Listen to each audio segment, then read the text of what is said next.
Sveiki, čia Gintarė iš Tavo Sveikata LT ir šiandien noriu pakalbėti apie geležį.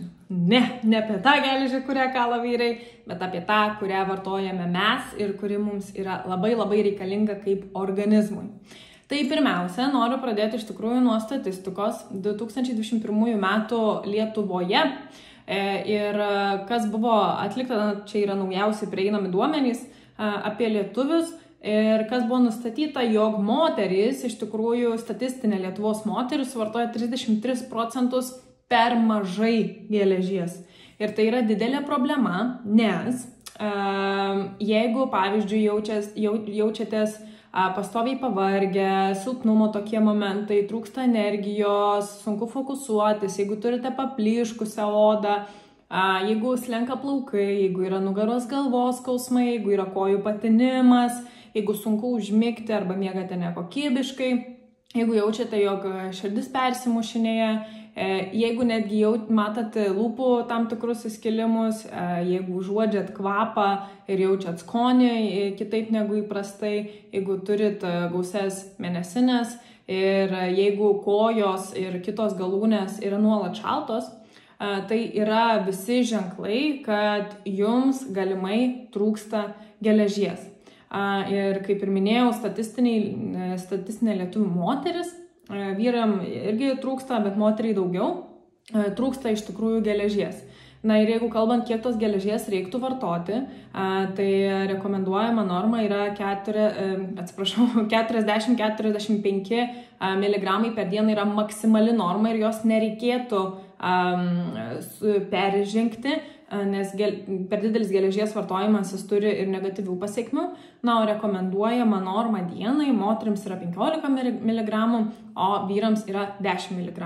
Dabar, kodėl ta geležis yra taip svarbu? Tai pirmiausia, geležis žaidžia labai didelę funkciją, kas liečia kraujo formavimąsi, tai yra hemoglobino gamyba ir labai daug kas mūsų organizme priklauso nuo to, kaip kraujas formuojasi, kaip jisai teka mūsų kraujagyslėmis, kiek patenka, nepatenka, kaip greitai, kaip sparčiai, kokia srovė ir taip toliau. Tai yra labai svarbi mūsų organizmo funkcija. Lygiai taip pat geležis perneša deguonį, o žinom, deguonis jisai aprūpina mūsų absoliučiai visus organus tam, kad jie galėtų tinkamai funkcionuoti. Geležis, kaip jau ir minėjau, trūkumuose yra susijusi su mūsų energijos lygio palaikymu. Lygiai taip pat imuniniai sistemai yra didelė svarba, kas liečia geležį. Ir geležis dažnai yra susijusi su geresne odos, plaukų, nagų situacija ir sveikata, jeigu galėčiau tai pavadinti, bei ląstelių augimo ir dalymasi. Ir tai yra labai svarbu, nes mums yra labai reikalinga mūsų esamas ląsteles stiprinti ir gamintis naujas jaunas, kad mūsų ir imunitetas stiprėtų ir išsigydytume ligas ir taip toliau. Tai geležis yra labai svarbu. Ir kame yra iš tikrųjų iššūkis, kad geležį galit gauti iš maisto, tai geležies, pavyzdžiui, turi tokie produktai kaip mėsa, grūdai, pupelės, riešutai, daržovės. Tačiau čia problematika yra tai, kad pavyzdžiui 100 gramų, kas yra gal, sakyčiau, vidutinė norma patiekalo, 100 gramų, pavyzdžiui, keptos vištienos filė turės tik 1 gramą geležies. Tai iš tikrųjų suvalgyti tiek maisto, kiek reikia, kad gautume geležį, tampa iššūkiu, o tuo tarpu iššūkis yra ir papildų vartojimas, ar ne? Nes labai daugam krenta į galvą, kad man to trūksta, tai eisiu prisipirkti papildų. Bet, pavyzdžiui, su geležies perspektyvoje papildų vartojimo yra didelis iššūkis, nes turit stebėti ir labai derintis, kad nevartotumėt kofeino, kad būtų ten 2 ar 3 valandos prieš ir po valgio ta geležis suvartojama. Geležies negalima vartoti, jeigu vartojat pieno produktus, nes nelabai prastai įsisavina. Tam tikri vaistai, vitaminai irgi gali numušti geležies įsisavinimą. Tai vartoti papildą, kad gautume geležį, iš tikrųjų tampa dideliu iššūkiu, nes reikia apgalvoti labai daug įvairių dalykų. Mano rekomendacija yra iš tiesų įsigyti iš mūsų geležies rinkinį, kuris yra iš natūralių kokybiškų produktų. Ir kai gaunat geležį su maistu, jums nereikia per daug rūpintis geležies įsisavinimu, nes jis yra pakankamai aukštas. Vienintelis tik niuansas yra, kad vartojant geležį reikėtų pasirūpinti, jog turit pakankamai ir C vitamino. Nes ar vartotumėt papildus ar maistą, jeigu jums yra geležies C vitamino trūkumas, geležies įsisavinimas tampa prastesnis.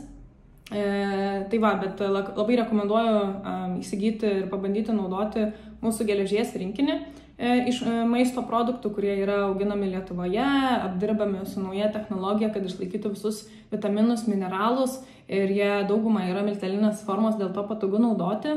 Tai jeigu kalbant apie geležį, mūsų geležies rinkinį sudaro 4 produktai.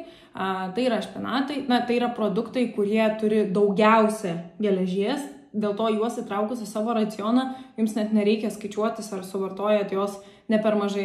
Perdozuoti turbūt reikia labai pasistengti, kad perdozuotumėt, bet realiai tai tie 4 produktai yra špinatų ekologiški milteliai, beje, tai yra visi ekologiški produktai šiame rinkinyje. Tai yra špinatai, lukštentos ekologiškos kanapių sėklos, petražolių ekologiški lapai ir kiaulpienės ekologiški lapų milteliai. Tai dauguma išskyrus kanapių sėklas yra miltelinės formos, dėl to jos yra labai patogu naudoti, jos tiesiog galite įsimesti šaukštelį į kiaušinienę, į sriubą, į kokteilį, į kažkokį tai kepinį, į blynus, į kefyrą galite irgi dėtis, tai labai, netgi ant saloto aš iš tikrųjų mėgstu dėtis, juos nešliukšteli, per daug nesijaučia, o nauda super, viskas įsisavina, lengva forma, nereikia sukti galvos. Tai tiek žinių iš manęs, pasirūpinkit savo geležies vartojimu, ypač kai atėjo ruduo, nes visi vitaminų suvartojimai krenta, nes nebeturime tiek daug šviežių produktų, arba turime produktus, kurie bėra išlaikę tik mažesnį mineralų ir vitaminų kiekį, o mūsų produktai, jie kadangi yra su specialia džiovinimo šaldant technologija, jie išsaugo daugumą, ko ne visus vitaminus ir mineralus. Tai labai kviečiu pasidomėti ir užsukti mūsų parduotuvę ir užsitikrinti savo geležies, o gal netgi ir kitų vitaminų bei mineralų suvartojimą ir lygį organizme.